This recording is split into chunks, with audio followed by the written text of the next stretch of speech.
Hello and welcome to a bonus Epic Loot Radio podcast. I'm joined by some of the best New World content creators out there. The Studio Loot the Studio Loot team.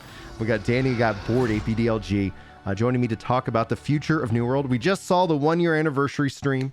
We kind of celebrate 1 year as we step into year two.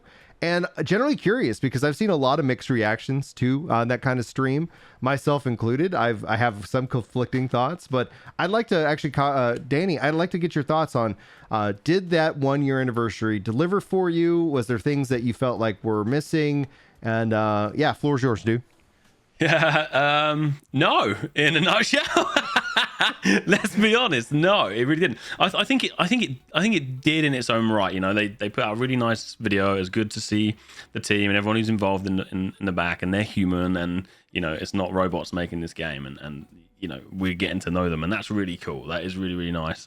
I think on the flip side, people were just expecting. Our expectations were through the roof, you know, and I think that potentially was maybe our downfall. Like, we were all expecting a lot, so I was expecting maybe information on Brimstone launch or roadmap or a birthday cake in game. You know, something would have been nice, but I think they sort of missed the boat a little bit. And there's so much hype around New World right now, and it could have just been like, here, have something to talk about until we're ready to drop some more news. But yeah, I think they missed a bit of an opportunity there, to be honest. What do you think, Morty? Sorry, I was muted. I apologize. I am so sorry, Brian. Things are hectic, man. What was the question that you asked, Brian? I am so sorry, man. Dude, do not worry about it. I love it. I love this. It's just a real thing. Like, oh gosh, we're human beings, just gamers, just getting together to talk about it. So from the dev update that we got for the 1 year, like, did you feel like they hit the nail on the head? Do you feel like there was anything they kind of left out there? Were you walking away excited, or were you walking away kind of like, man, they really missed the mark? What do you think? No, I mean, I thought it was okay. Like, I think a lot of people were very disappointed because it was the 1 year anniversary. And so people were expecting some announcement of like some big skin, some big something that's going to come in like crazy, you know? And I was kind of hoping for something a little bit more like that, like a skin announcement or the Brimstone announcement or something like that. But at the end of the day, it was okay. I was like, it was 1 year, you know what I mean? It's 1 year. It's kind of like this big milestone. And I think that's why a lot of people were disappointed. We just wanted some big celebration, you know what I mean, instead of just the dev video. But overall, I thought the video just in and of itself was good, had some good information in there. The listening to them talk about Brimstone, I thought was very interesting. It was an hour and 22 minutes long, which was crazy. We did get some awesome news dropped in there for raids, for mounts, for some other really cool stuff that we know is coming to the game, so that was really dope. But all in all, it was like I just was hoping for like a big like boom, you know, a big surprise for the 1 year. But overall, it was cool, man. I mean, it was all right. Do you think leaks contributed at any to kind of our disappointment? Because, like, yes, I think that's what really the downside of leaks are. It's like they're exciting, but I feel like it takes a lot of the thunder from the devs, right? Them coming in like loadouts, them coming in raids. It's like them, you know. It's like, yeah, all right, but so. What would have redeemed the whole thing? Obviously, it was a long presentation.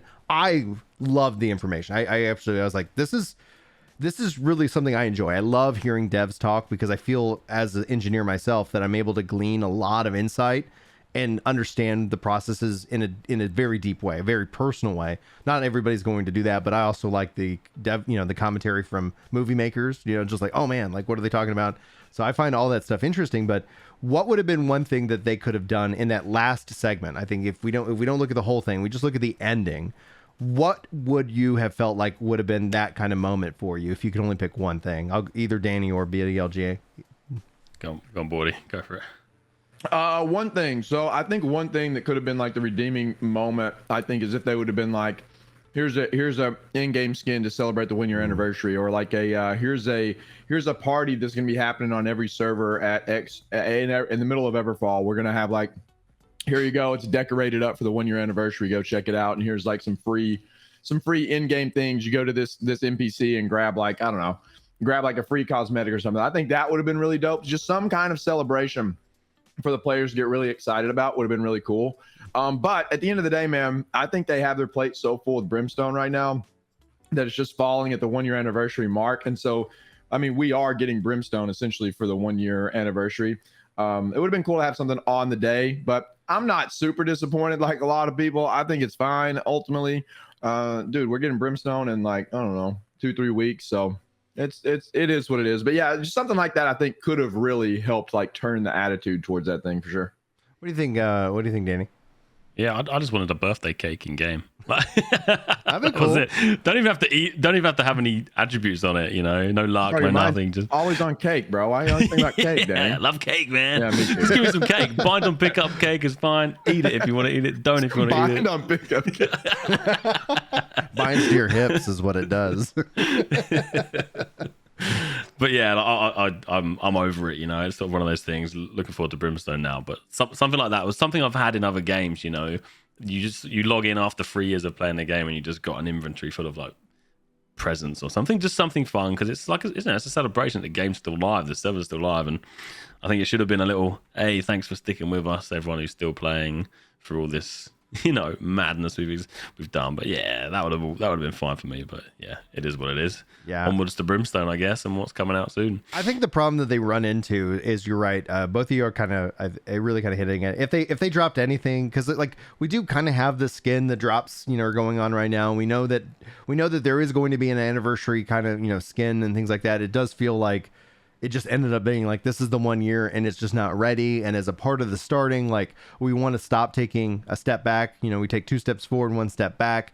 So even if they end up moving to a model where they're taking 1.5 steps forward and we're not making, you know, negative progress in some areas, that'll be a win. So like, I can understand it, but you're right. Like, I think that would have been something where it's like, hey guys, just log in and boom, this thing is here for you, you know. And a cake, I think, would have been a really cool idea. Like, you know, we've all played Guild Wars, like, we're very aware of it, and they have these birthday presents, right? Like, hey, it's your birthday, it's your character's birthday. I think a system in that nature at some point in the future would be really cool, because not everybody's joined the game or joined on day one. They might have joined at different parts, and that ends up being kind of a little thank you for being in the game for like a year, etc. So that could be something that would be feedback that I would apply to it. I think for me, like, their news is like they're going to talk about the roadmap in October, and it's like, man, that would have been so much hype and excitement to sit down and say, okay guys, now we're going to talk about the roadmap. And I think essentially that's going to be really interesting to see if they go with what people kind of like, the 2 options: No Man's Sky, you know, constant updates, etc., or an expansion model. Do you guys think, do you get a feeling either way if they're going to go with, like, you know, maybe like an every other year expansion, or do you think they're just going to go No Man's Sky roadmap, you know, yearly roadmap, kind of like what we can expect? Danny, what do you think? I like, honestly, I really don't know. I'd like to think at some point they'd drop an expansion with all these cool, you know, new features, potentially a new place. You know, obviously mounts and raids are on the cards, and maybe that's a big enough feature that they would be like, right, expansion time, new place, raids, blah blah blah. Mm-hmm. But I think from what I gathered from when I was speaking to them, they're very happy with what happened at launch. Well, they're very happy in terms of who bought the game at launch, and that was enough to be like, okay, we've got some money to play with for a bit of time, at least the rest of 2023, you know, at least 2023. And then maybe once that finishes, might be like, okay, we need to revisit maybe selling something else on top, or I really don't know. It's a really tough one, but I think for now, at least for the near future, it's just going to be updates before they look to do anything else. What do you think, Bordy? Sorry, excuse me. I'm sorry. I was eating some oatmeal too. I told you, man, this morning's been super hectic. Dude, I love it. I love this. I love hanging out. Bordy's the best, man. It's like, there's nobody, I think, that brings real into a conversation. Got that oatmeal sticking. Sorry. Go ahead. I'm sorry. I know it's not. I'm bringing very unprofessional into your very professional work environment, Brian, and I do apologize for that. But so we're talking about the roadmap, correct? Yes. Okay. Yeah. So we're talking about what we want to see on the roadmap.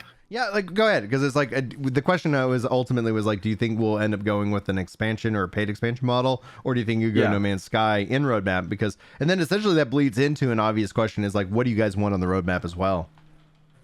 Yeah. So I feel like I feel like they may, man, I don't know. This is a tough question, you know. It's hard to tell after Brimstone if they're going to go like a paid expansion model. I don't know. I've thought about it before, and I feel like we may end up seeing a paid expansion. I wouldn't be surprised if we see something in 2023, some sort of big paid expansion. I also wouldn't be surprised if they just move towards the, towards the area of like, you know, they've talked about before season passes, etc. So I also wouldn't be surprised if they move towards that direction of monetization versus like a paid expansion, which I think would be cool too. I mean, how cool would it be if you get these huge updates that are free and you just pay this optional season pass? I think that would be really cool and could set them apart in the MMO genre. So I wouldn't be surprised either way. For me to like predict is very, very difficult. I don't know at this point, man. It's hard to say, but I wouldn't be surprised either way. I think I might prefer like, I don't know which one I'd prefer. Either one would be fine, to be honest. I'm totally fine with paying for an expansion. I think that's great, and I would also be okay paying for a season pass as long as we're getting good content updates all the time. You know, my experience with the expansion ends up becoming a huge more marketing, because we already saw just the level of interest in the game when they started talking about Brimstone and how and people label it an expansion, and in my mind I'm like I wouldn't call. Like, I just don't feel like it's an expansion. And so then that becomes expansion. Map expansion. Yeah. So people like, they're expanding the map. It's like, what does this term mean? It just kind of goes back to my frustration with Destiny. It's like when they'd call these little DLC updates, you know, expansions. I'm like, come on. Like, there's weight in that word, and maybe we've watered it down. You know, so what do you guys want to see? Because another thing they teased, you know, to a degree, which we've had teased for over a year, is daggers. Like, is that something that you feel is the most critical weapon to make its way into the game after the Greatsword? I would say no. Like, I think daggers would be really cool. Yeah. I'm not a mega fan.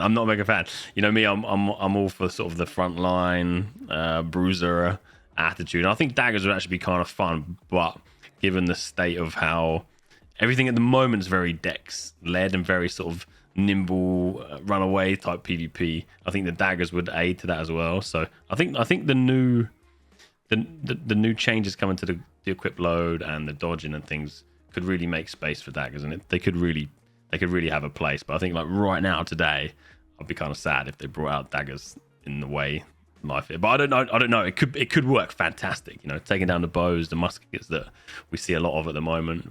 I don't know. It's a tough one, but I don't. What weapon then? So not if you don't care for daggers, what weapon you want to see after? Honestly, a big two-handed mace. Danny, we're getting a great sword, Danny. Oh yeah, sorry, yeah, and yeah. It's like, can we delete single-handed weapons and like go all two-handed? All two-handers. I like the idea of like dual hatchets or something where you can use the shield with other weapons too. You know, like hatchet with the shield, spear with the shield. That would be really lovely to see. But I think that's quite a big work to change that. So. What do you think, Bordy? Dude, I think we need another focus weapon is what I think. We have the life staff, and then we have the void gauntlet, and the void gauntlet is like, you know, it's like a back bar focus weapon. There is no other options for healing in the game. You have life staff or bust, and that's basically it. So I think that's really what the game needs. Now, what do I want? Well, yo, dude, I'm like a schizo build, man. So daggers are right up my alley. That's what I want, Danny. Fluff Sorry, man. We're going. Redbird's not here today, so he's here with us in spirit. So I'm going to say, fluff your big two-handed mace, because that's what he would say, you know what I mean? That's Redbird's words. I don't know what he would say he wants in the game, but I think that would be cool. I don't know about daggers either, because you're right, Danny. Right now, like the meta is so dex heavy and so like very mobile, etc. It's like I feel like that does maybe need to be toned down just a bit. I feel like that's also why we see so many bows and like bow PR happening right now, is because of the mobile aspect of the game, right? These people, you can play like a dex build and get away pretty easy because of all the keen speed, because of all the stuff built into the bow kit and the musket kit, and then you have the rapier on the back bar, which is a whole other soapbox that we're not going to go on today, I promise. And so I feel like the mobility and the way you can escape, etc., has led to this like bow PR aspect that we have. And I do agree, Danny. I'm not a big fan of the bow PR. I don't really want to play Call of Duty in New World, and that's kind of how it feels sometimes in OPR. So I would like to see a focus weapon come into the game, like some other option for healing maybe. But I don't know what they're going to do, man. I have a lot of wish list weapons, but I don't know if any of them will ever make it in. It'd be interesting because I see chat. Oh, go ahead, Danny. I was gonna say there's hints, isn't there, about the Celestial Gauntlet that's potentially alongside daggers or near to daggers. That will be something that comes, and I don't know anything about it, or I haven't really thought about it, so that could potentially be that sort of middle ground between a bit of damage and a bit of support, maybe to bounce off the life stuff. Like, I do want to kind of address what Chad's talking about with like a Scythe and Necromancer, because that could be kind of a focus kind of build where you kind of say focus ends up being healing, or like it's like kind of has this balance of your soul and life, etc. You know, in terms of lore. But essentially, like, yeah, like having. When we talk about support, like that's one of the things I actually would love to see as a change within the group finder. We do have it where you have roles, tank, healer, DPS, and it's like like this game offers so much hybrid. Like you could be a tank, healer, paladin build, like you could be a DPS sub healer, right? Like I wish that we had a little bit more flexibility in that tool and its role assignments, especially with loadouts, where it sounds like in terms of that system itself, that might be where we can assign our roles in the future. And I'd love to see some kind of expansion of that model as well. Overall, like that's like it's what I hear you both guys saying is like hinting heavily at potential. Like the game has so much potential for new weapons and new strategies and new builds and new ways to play. It would be truly, truly fantastic. Now, it's also in chat. Let me scroll up a little bit. I think I might have lost the red. Dr. Lawns says, how do you guys feel about the 24 to 48 hour notices of updates and such? Wouldn't it be get people more excited when they actually would know when an update is coming? What do you guys think? I would think so. We were talking about this the other day, actually, knowing when Brimstone's going to launch. Brimstone's coming out on this date, or this is coming out on this date. I see value behind that as well. And I someone mentioned, imagine knowing when Brimstone's coming out. A lot of us, we all have, jobs and family and stuff. But look at launch. So many of us, some of our friends just took time off because we wanted to play. The launch of moments like this are important to people in their, in the gaming world. So having some time to plan and prep for this would be nice. But I think they possibly won't do it just in case things go wrong, and then they're letting people down again. So it would be good though. It would be nice. Yeah, we saw that happen, and even like with Final Fantasy 14, where Endwalker was set to come out, and they had to delay that, and I think that caused a lot more hurt than if they had waited to announce the date and realized like they needed a little bit more time to make sure that these things were functional. So it's like it is this rock and a hard place because, like, I agree, like people want to take time off, and I saw somebody giving me like guff, like who takes time off for a video game.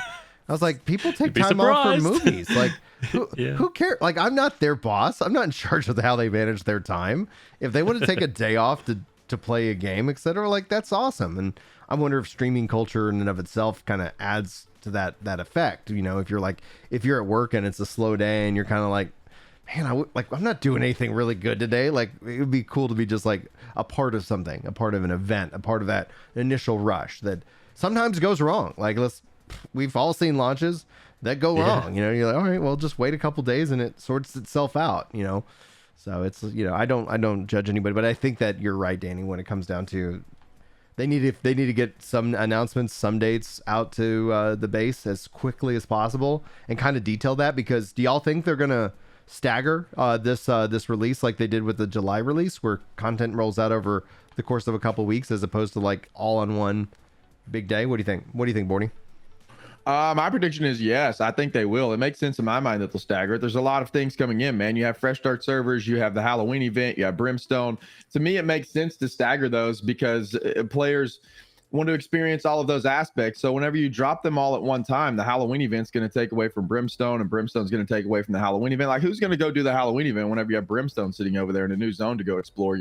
I mean, people like me that are degenerates will, but I don't know, if the average player is going to have time to invest in all of those aspects of the game. So to me, it makes sense for them to stagger it.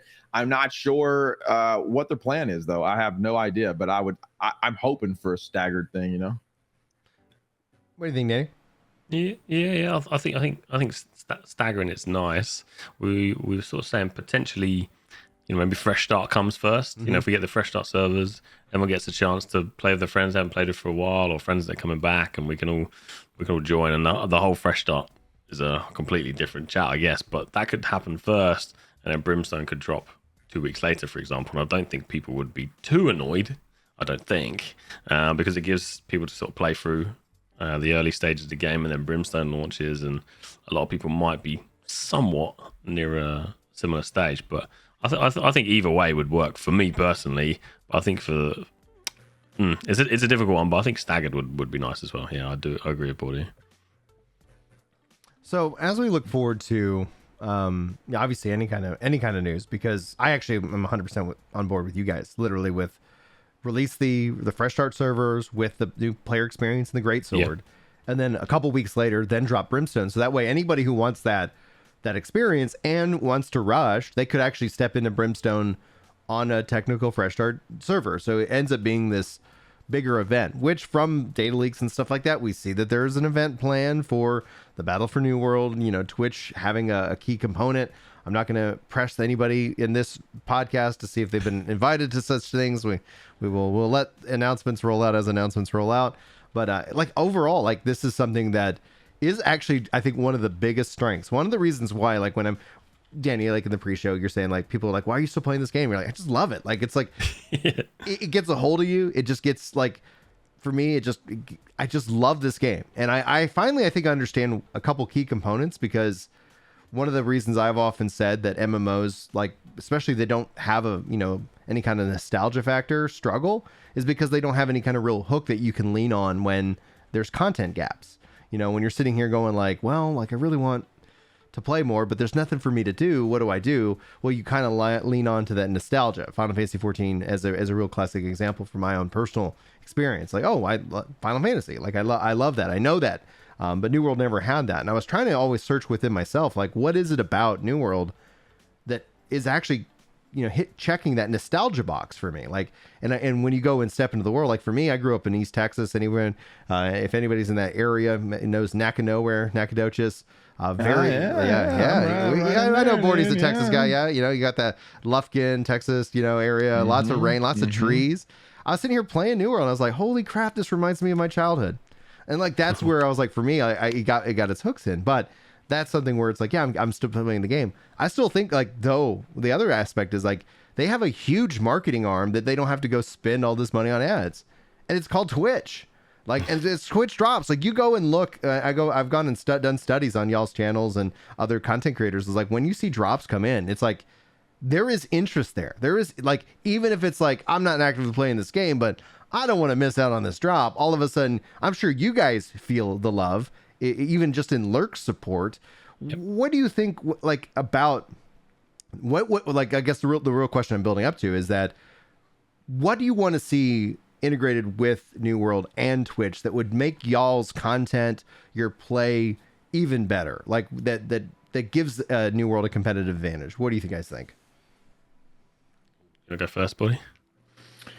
Sure, man. So back in the beginning, man, they had this thing introduced where there was a tie-in with Twitch and New World, right? They had this, but that was so crazy because whenever you're running around, you had a target on your back, man.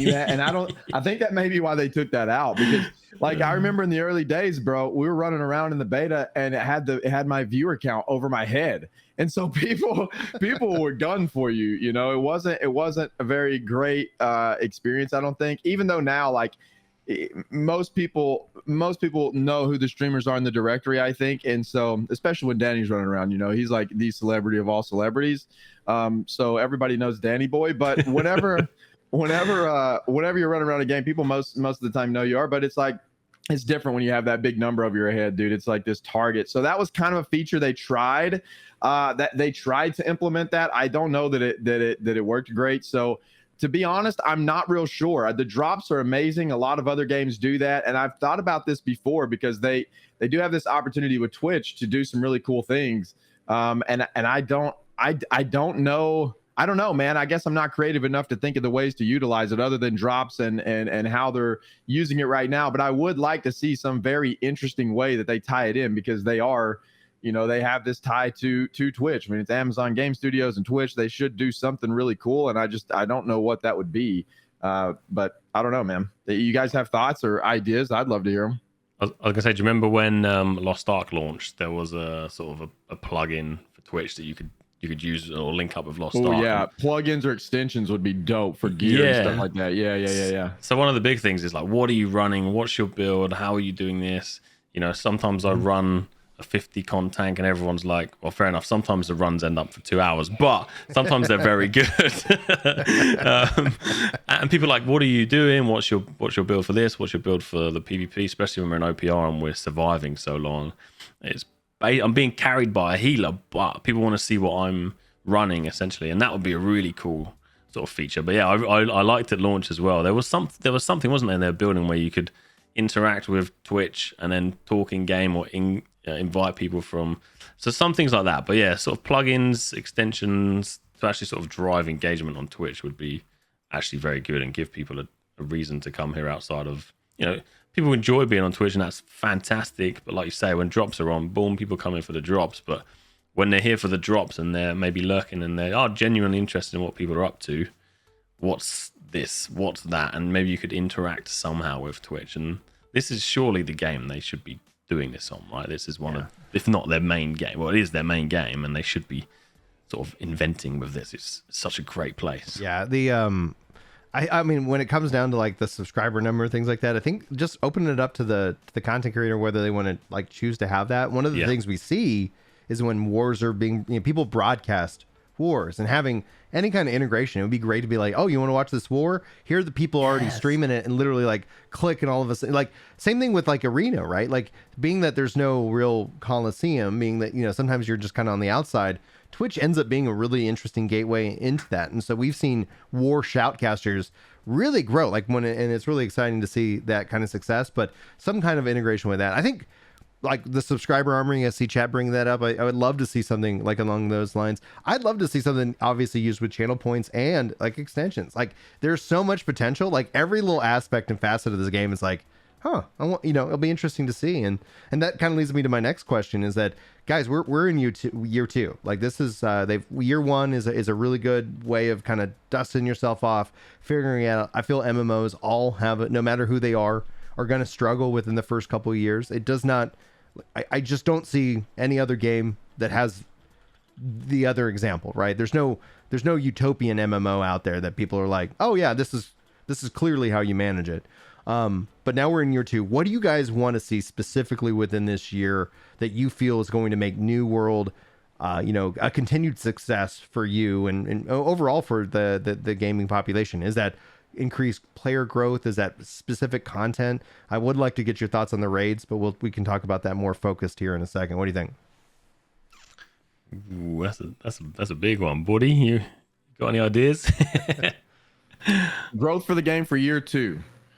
Oh man. Raids, I think, are definitely huge. You know, I think that's going to be a really big deal for the game, bringing those in. And I think just continuing, I personally enjoy the horizontal progression that they're going in with, like the heart gem runes, etc. I really, really like that because it gives new players a chance to kind of catch up. I enjoy the horizontal progression in game versus like shoving down new level caps, etc. Like here's the truth, man. You add a new zone and you force me to go level up again. That content really only lasts so long. You know, the heart gem runes are something that you can continuously use over the course of your gameplay, and they can add new heart gem runes whenever they want. They can adjust those perks on those things. They can shake things up a lot utilizing those versus like, here's 10 more levels. Here's a little bit more power creep. Go do this. So I personally enjoy horizontal progression. I think that makes players more invested into the game and keeps players playing long term, because you're playing for fun at that point and you're not necessarily playing for the next grind and then you stop whenever you hit that mark. So I like what they're doing there. I would like to see more of that stuff. Horizontal progression. I would like to see more story driven content in the game. I think with Brimstone coming in, they're doing a fantastic job with like integrating the Isabella story with her talking in your head and all of those things, and just more ways to get involved and immersed in the world of Eternum, because it's so amazing. It is like the most beautiful MMO on the market, has some of the best like just exploration feel, and players love that, man. And I think sometimes I do this, I know for sure, I get short-sighted because I play the game so much. I get like short-sighted and think, well, what would I want? You know know what I mean? But I'm probably, in all honesty, in the top 1 or 2% of the degenerates that play the game, because I play it all the freaking time, you know. And that's not the normal player. So sometimes I have to take a step back and be like, yo, dude, what would, if I were still working my CFO job, bro, if I'm still over here working all day long and I come home to play an MMO for my 2-3 hours a night, what would I want? And those are things I would want, you know, just to get lost in the video game. And I think that they're heading in the right direction. But yeah, just more ways to get immersed. And I think they'll do that. I hope we get some huge, like, other piece of land and a map expansion again in 2023, which I'm sure we will. And yeah, I don't know, man. As far as specifics, those would be it, I think. Nice. Yeah, this is I guess is a tough one, right? Because it's short term changes that I'd like to bring up some realistic ones. Not my idea of boarding a pirate ship and having a naval battle. You know, Dude, that's we're spending Jeff Bezos's money here, man. We can do that all day long. I think for me, it's everything that revolves around territory control. That's the big one, and I think that's because that involves open world content, whether that's I want to see invasions happen in towns. I want to see open world PvP happen more. Then you got the money, the tax, and all that sort of stuff. I think needs to be somewhat amended a little bit. I think it needs to be changed slightly. And then obviously the PvP missions, which would involve the open world or PvP. So the territory control thing is such a big part of the game, and I think that would be awesome to be looked at and just tweaked and balanced and made a bit more exciting. The big one for me, I think, is already on their to-do list for this year, or this roadmap, is the leaderboards. I think leaderboards will be a huge drive for people to like repeat content, play content again. And that's not just like who's the best in OPR, who does the most kills. You know, that's one part of it. But the other part I want to see is, we spoke about it before, I think, is those company leaderboards, you know. So who fishes the most, who's chopped the most trees. And they have those stats. They showed it to us, right? So stick that into companies and make companies like a fun place for people to be and chill. And then the last ones will be cinematics, cross server content, and then gear sets. That I think is key. So yeah, that'll be what I want. And I think some of that stuff is happening. I just like to see it happen like now. Let's go.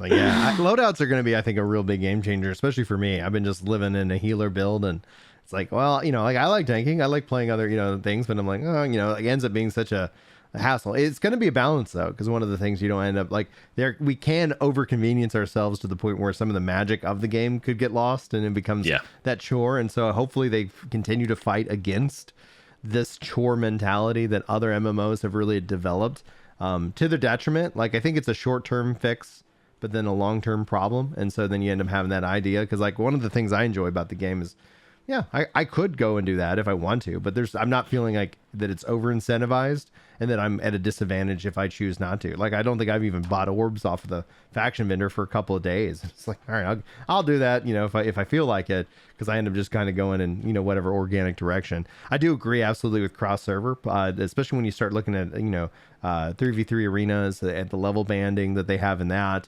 OPR will benefit. That's actually tying into the fresh start servers, because one of the things that I know that there's a demand, but how long is a fresh start server, right? Like, is it 6 months? Is it 6 weeks? At some point, like, you're like, okay, that was fun. I'm either going to go back to my character, or, oh, that was fun, and now the server's dying. We need to be able to bring in fresh blood, whether that's a transfer, and that could always affect the economy. So that's going to have to be handled with care. I think if they brought in the fresh start server and they had cross server play, the server would be fine, because there are people who want to play on smaller pop servers and who then don't want to be cut off from content. And so then we know that it's on the roadmap. We just don't know where that's on the roadmap. And I think having a clear definition of kind of when we could start to have these expectations as content creators can help educate the player base. So when somebody's coming in, and if cross server play is the thing that's keeping you from playing the game, it would be great for me to say, all right, well, that's summer 2023. Like, that's when they're targeting it. They've already established that when they say they're going to do something, they're going to do something. The only question that we have I personally have right now is the leaderboards that you bring up, because that's set for fall. And if Brimstone is October and we don't have leaderboards on the PTR, does that mean we're going to get that in December, which still constitutes the fall? Like, if, you know, so I'm not going to fault them unless we're talking about January. But again, like, establishing that, like, when they put something on the roadmap, that means it's coming. And so that kind of builds that trust and helps build that excitement. Beyond crossover, for me, like my biggest thing, and actually, I don't know why I'm this way, but it's like it drives me absolutely nuts that XP hits the floor. Like, I know it doesn't bother a lot of people, and people are like, oh yeah, no, it's like, no. Like, my weapons are capped at 20 and XP's at 60. Like, I literally have like all these quests that I could turn in, but I refuse to because I hate seeing XP hit the floor. And if they came up with some system that they already have created for gatherers and crafters to allow that XP to continue just to fill up and reward me with a little thank you message, I don't care, like something that it's like, cool, thank you, here's a gypsum orb for doing this, like that would be so absolutely thrilling, because just that fact that XP. And so when y'all brought up the horizontal content, couldn't agree more. Namely because one of the things that does is, I think it helps if they continue to raise the cap and increase the cap. At some point, that creates a problem for new players coming in. We saw that with World of Warcraft, right? They had to go and claw back levels. So you got to start thinking about, like, this game after year 10.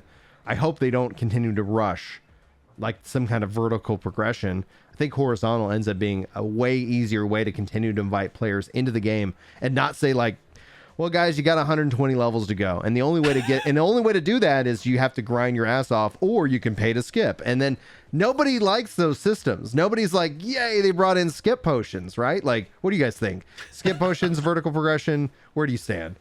Yeah, you're fully right. Yeah, absolutely. It makes so much sense. And, there's lots of, doubling of XP and speeding up of XP and all this sort of stuff. And that's fine because people are sort of getting to the end game a lot quicker now. But like you say, we're all there sort of twiddling our thumbs a little bit, and I log in every day and I got my sort of daily checklist and I'm doing the same stuff and over and over again. And that's fine. I enjoy it. I do this and I do enjoy it. But yeah, imagine if you could just hit 61, like a fake 61. It's not a real one, a fake 61, and get 500 umbral shards or something. It's not going to kill the game, and it's going to feel rewarding to keep playing the game. So yeah, I'm all in on that. It's such a sensible idea. Yeah, I'd actually rather see that than them actually increase the level cap like you talked about earlier. I think horizontal progression is the way to go for long-term success in a video game, because you're right. Once you hit the grind, it's like at some point down the road, you're going to hit a cap where it's like, well, how many levels do you continue to add? At some point, are we hitting level 1,000? And then what does that mean? Like, what does it mean for me to hit why is hitting level 1,000 any different than whenever I hit level 60 back in the day? So adding horizontal progression, to me personally, I like that model way better than vertical progression. And I think there is a point with the umbral shard system where they could maybe have some vertical progression with increasing gear score. I think that would be okay. They could increase that a little bit and then have us like get higher drops in the raids and stuff, like maybe 625 gear in the drops or something like that, or in the raids. That would be cool.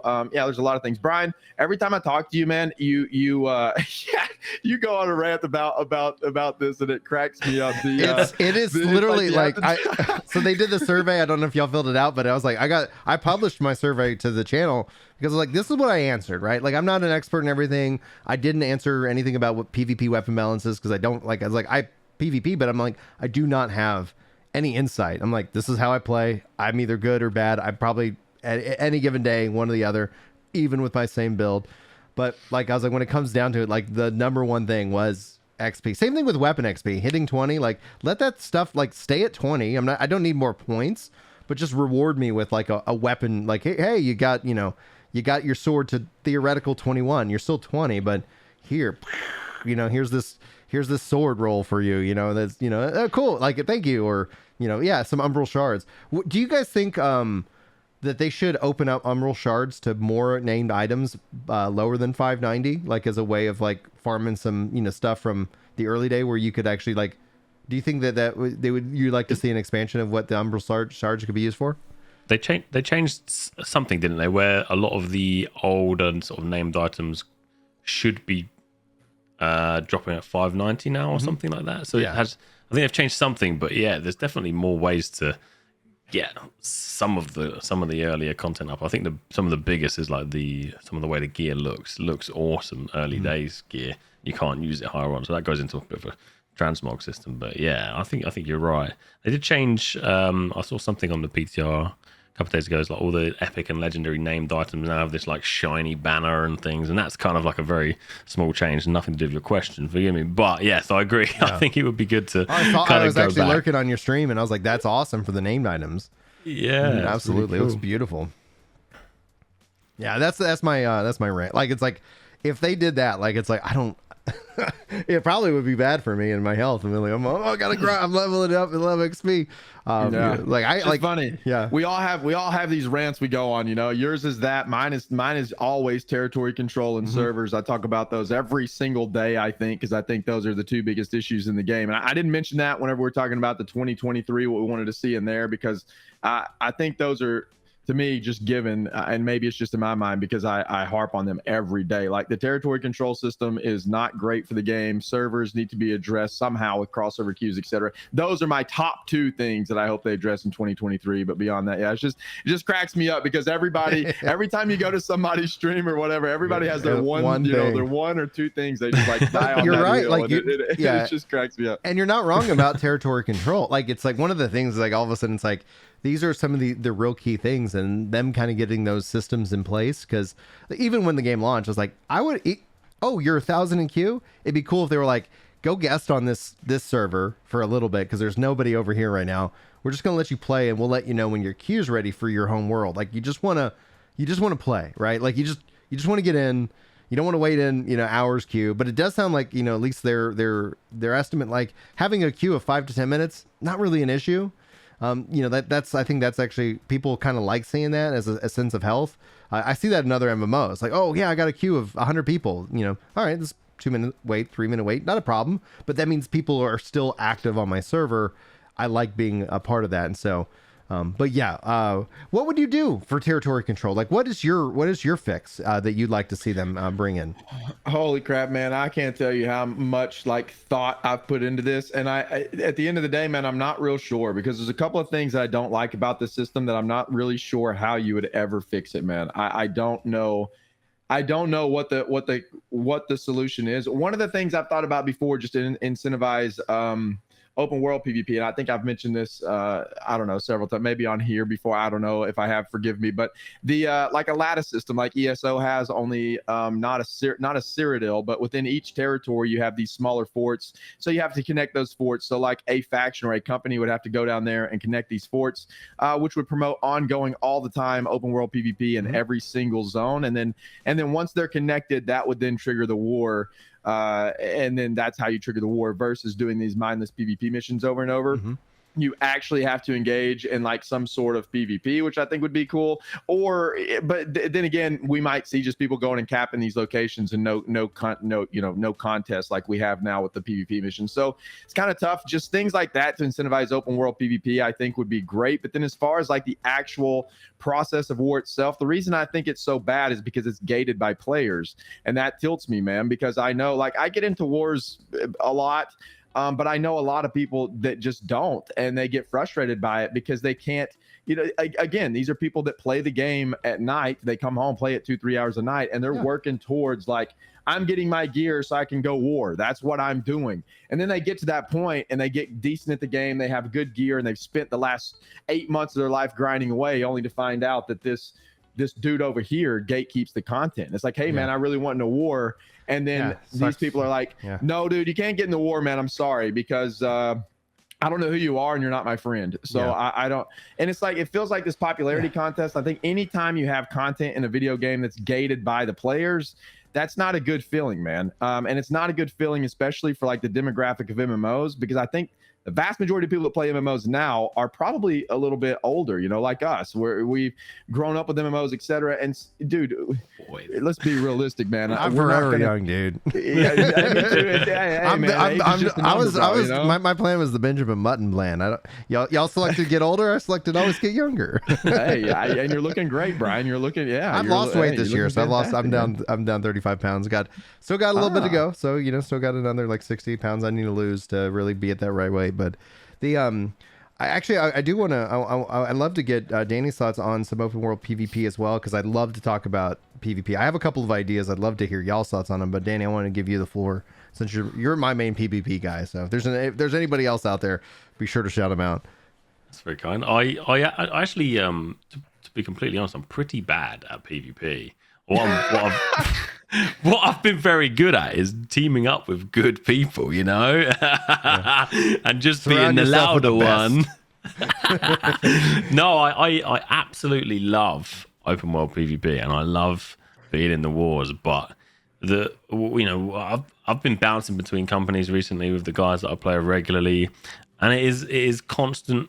I wouldn't say drama, but it's so much effort and it's so much time, not just for you as a player to be involved in wars and open world content, but as a leader of any of these things, it's so like it's a full-time job outside of it, because there's nothing in game that supports it. So you understand why when someone's like, you ain't getting in the war because I don't know you, you aren't good enough, because they've spent so much time planning and preparing. It's crazy, especially maybe on a slightly more chill level, it's not so bad, and you kind of just jump in, you have some fun, and it is what it is. But when it starts to get kind of serious and people wanting to take over the territories that earn 2-3 million a week, it gets quite serious. But yeah, at the moment there isn't really any open world PvP. So what we have been doing is, if we are online in the evening, we'll look for territories that are being pushed.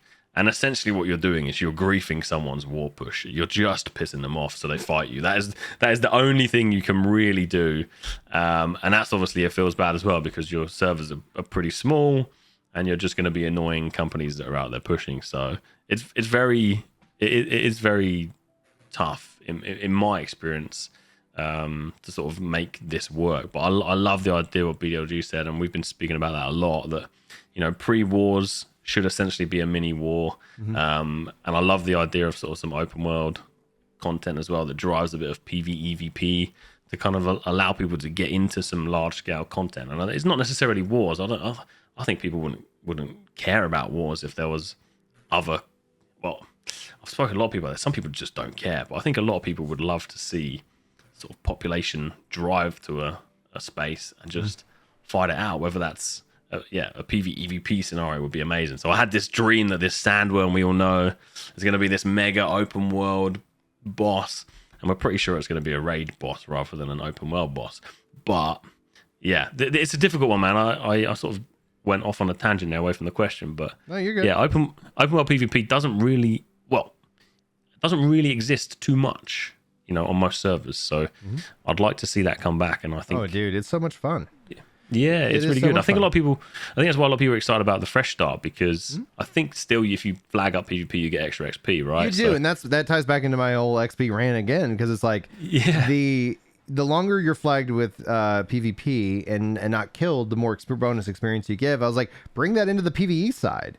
Experience could be this just, when they talk about more soloable end game content, it's like they have all of this stuff that you can kind of solo, but just give people XP. It doesn't need to be efficient, but I've already killed that horse twice. Yeah, they are looking into it, though. I was just going to say, on the war side of things, they are looking into it, right? So the idea of potential instance wars are coming. They're looking at locking down sort of companies, so you can't be in shell companies anymore. You really need to be in a company, and you need 30 odd people in your company to be in the war. So they're trying to make it sensible now, rather than just sort of, the 10% of a server get to play. They're trying ways to do things. So I have two ideas like that I'd love to get y'all's thoughts on, because again, like in my head, I'm like, this is genius, and then the reality ends up like, oh, that won't work. But essentially, it's kind of twofold. Like, I have never done a war in this game, and one of the reasons is like, oh, they're scheduled, right? Like, they're like, there's no world that I'm like, hey, babe, why don't you put the kids to bed tonight? I got to go play war with the boys. It's like, no, and that's the choice. Like, I do not regret my life choices. I'm very happy, but a scheduled aspect of it, and especially the demand, the risk, the cost of war, losing a war, does lead to that player aspect. And so first things first, I'm going to come back to that, just so like I have never warred. I want to war. It just doesn't work with the mindset. I could make it work if I really wanted to, but I always end up just having more fun doing other things. But I still would love to get into that. Now, open world, they kind of fixed it, and then they broke it. When they brought in the PvP reward track, everybody was like, oh, this is the most efficient way. And then everybody went there, and it was amazing. Like, when you talk to players, like, that was such an environment. And that just got me thinking, like, why not put a zone as a weekly rotator? Like, every Tuesday, this is the skirmish zone. There's going to be bonus rewards. This is going to be what's going on. And if you want to flag for open world PvP, if you want to make really good progress, if you want to do whatever, that's where it's happening. And it ends up being a whole week. And then after that week is done, something happens, right? So for participating in it at any point in time, for going to those zones, maybe have, like you said, PvE, BPP, having some objectives that you're trying to accomplish and sabotage and whatnot, like, but having that kind of as a way of like literally driving people's focus. Like that's really what it ends up being. Where's the incentive, right? Especially because, harping back to knowing, like flagging and having a bonus XP does nothing for you at 60. So like having some incentive, some progress, they got a PvP reward track, but having that mindset and then having it rotate means that every week it ends up being a whole new playing field. Like, oh my gosh, this week. And then that changes strategies, that changes like how you want to do it. I think that would be something truly cool in terms of open world, because there is a demand, but okay, you're going to flag and just kind of run around and then just get in the risk of getting destroyed.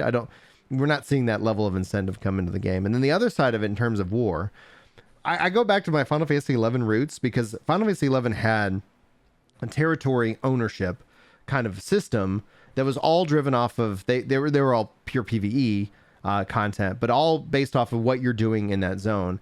And my thought is that when it comes to wars, they talked about opening it up so anybody can kind of join in. Imagine just kind of having a weekly points system that, doing wars is going to earn you points for your faction for that zone. Doing some like PvE kind of in a lighter sense, like maybe have PvE activities count for like 5% of the total score, because you really want to more and less incentivize PvE as a part of that structure. But imagine if all of a sudden, like, the reason you lost control of the territory was because somebody gathered more wood for that other faction, just a little bit. Like that, fun, I think it'd be interesting, just because it's like, oh, I made progress. Like anybody can participate, but the vast majority of points. And so then again, kind of thinking about this weekly rotation, and maybe there is a definitive, like, this is for, not like, when you think of it like back in school, like this grade is weighted heavier than this test is weighted heavier than all the other BS that you've turned in. And you're like, all right, that's, but imagine like essentially kind of in that aspect, so that wars are actually going off more often as a part of these modes. More people can jump into them. Each individual war isn't as intense because you're not going to necessarily lose control of the faction of this territory if this one's lost, but overall of a given score of the week, then your faction essentially is totaled up, and then based off of maybe company participation, then ownership changes hands or something like that, as opposed to like how it is kind of now. What do you guys think about either of those ideas? They could suck, they could be great. I don't care. Like, I just genuinely curious what you think. I was gonna say you've been thinking about it, man. You put some thought into that. Yeah. I was just gonna say on the first idea, kind of semi ties in with my vision of wanting some magical island to spawn where we can sail to in boats and shoot each other with cannons, and then PvEVP when we get on there.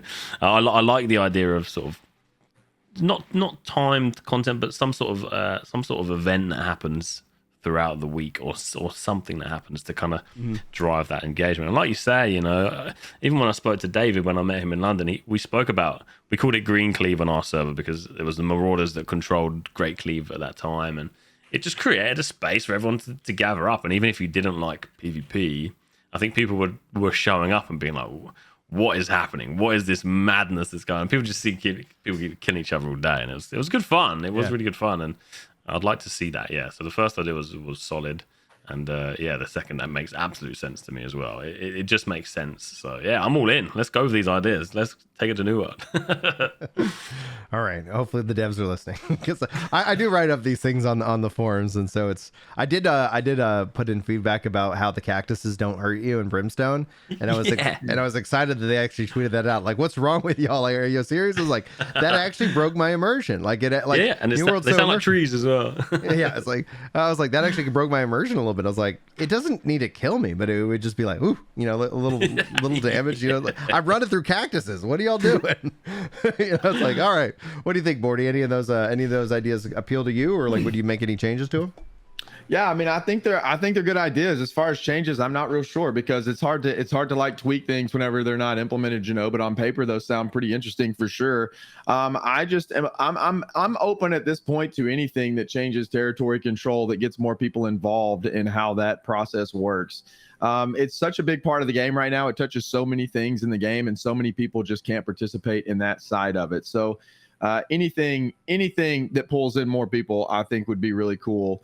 And you talked about like the timed wars too, man. I'm kind of in the same boat, and we don't ever stream wars because they're at night, and for that reason, because it's like I get on, I play the war, and then I get right back off because they're usually at a time where I've got to go get my kids in bed, or like my wife and I are trying to watch a show or something, and that's the only time we have to do it. And it's like, man, the timed content, I've never been a fan in a game, but that's one of the things I was talking about. That's like, how do you fix that? You know what I mean? Like, what other system is there to schedule a war or an event like that, unless it's like this instance queue up thing like OPR or arenas? Like, and then what value does it have if it is a thing that you just queue up for? So it's kind of a tough situation. I don't know how you would fix that, but I'm not and never have been, even whenever I could just sit and play video games all day. I've never been a fan of like, you have to be at your PC at 7 o'clock p.m. CST or whatever to participate in this event. You have to be here. It's important. Make sure you schedule your day. It's like, well, crap, dude. I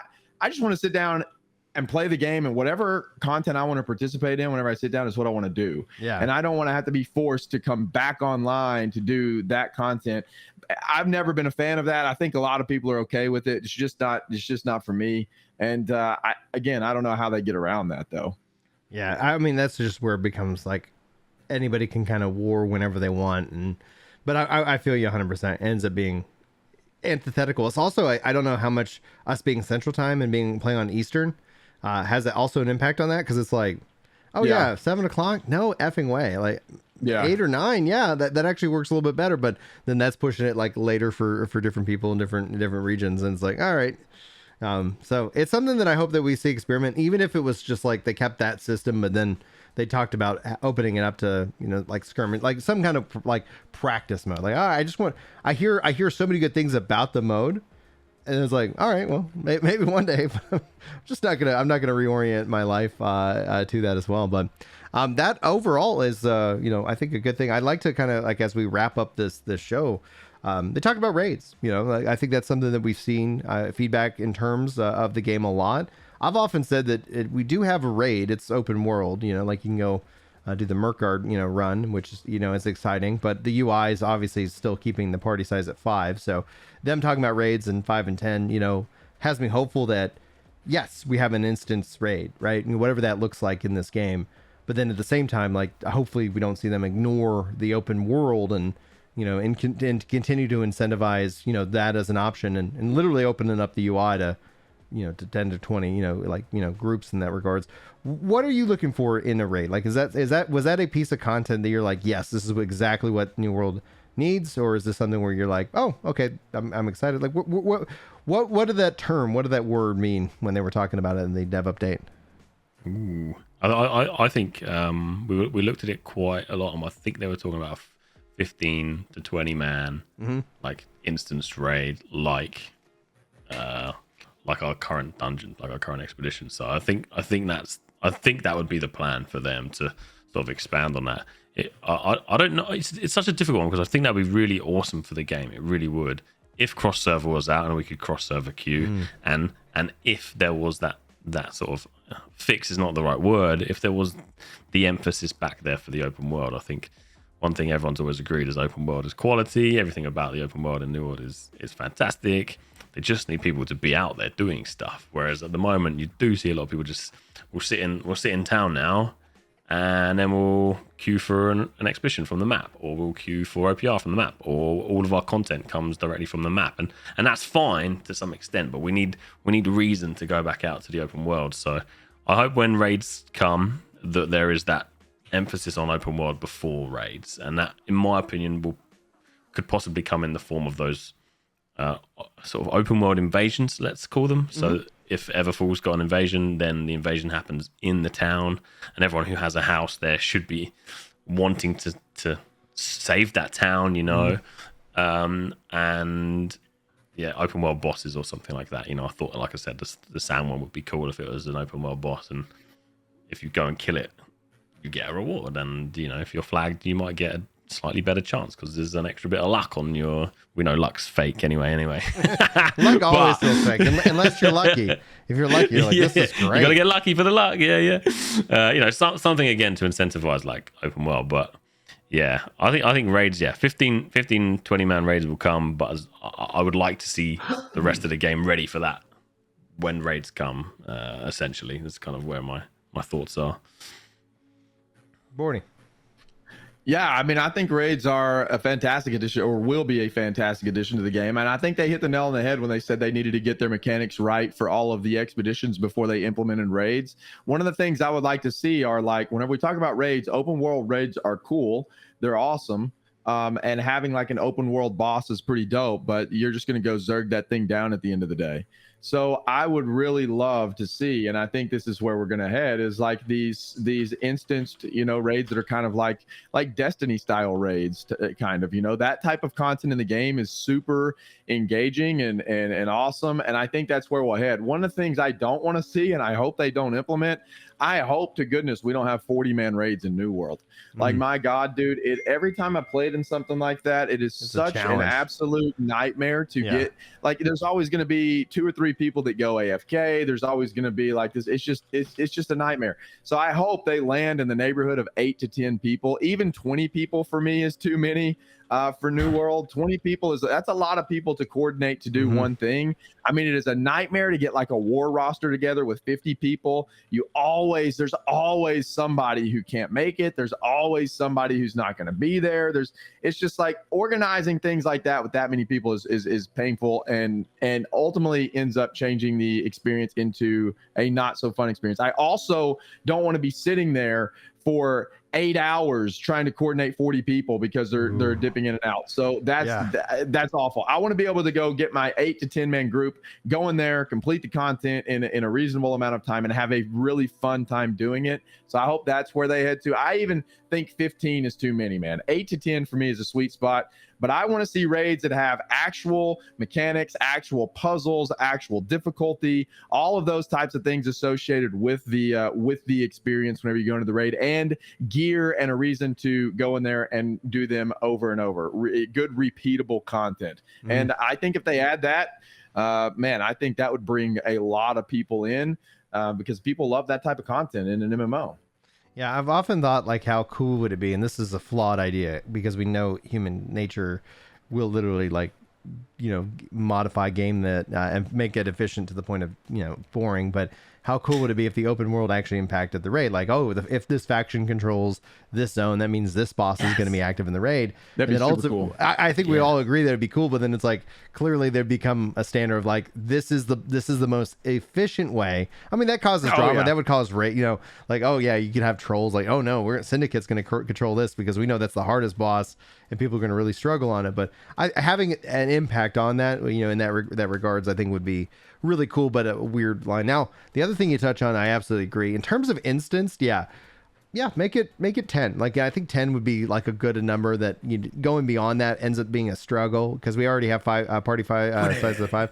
But on the open world side of it, like you talk about like zerging it down, I actually find that exhilarating. I know a lot of people are like, oh, it's just a zerg fest. It's like, what it is variability. You might have a zerg, you might end up having a group of 10 people. Like, you never know. And so your strategy has to adjust whenever you're in the open world, because it could be that everybody on the server is going to beat that thing down really quickly, or it's going to be where you're going to show up and you're going to have it. Like, it always changes. It's variable. But the instance side of it, like, all of a sudden you start getting it like into the 20s. You know, we just don't see that fun, that function or that fun come into play. Some people might have fun with that organization, but I don't have fun as a project manager on anything. It's like hey, this is a project, guys. We got to show up. Here's your stuff. Like, show up dots. You do your DPS, lower it. Like, all right, now we're gonna reward points. Like, it does create great internet memes and drama, you know, down the road. But the yeah, I think it's gonna be a interesting piece because I know a lot of people said that that's their thing.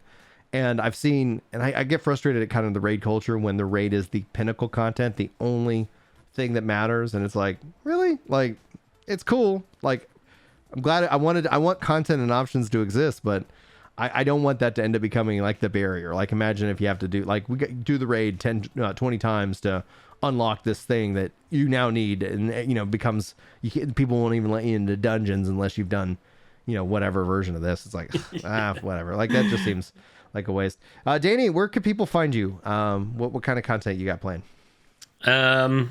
In the far, semi-far future, we got the whole van life thing kicking off. Danny TV on Twitch. We got baby due in November. I'm terrified, so that should be fun too. Any tips? Send it my way. Put a diaper under the diaper when you're changing the baby. That way, if the baby decides that they're going to also surprise you, then you're already ready to go with a backup right there. It's a pro dad tip. He's a boy, and I've heard of horror stories with boys and diaper changing. So you will be peed on, you will be pooped on. Yeah. Accept this as a fact, and life will be fine. Soap, wash hands, call day.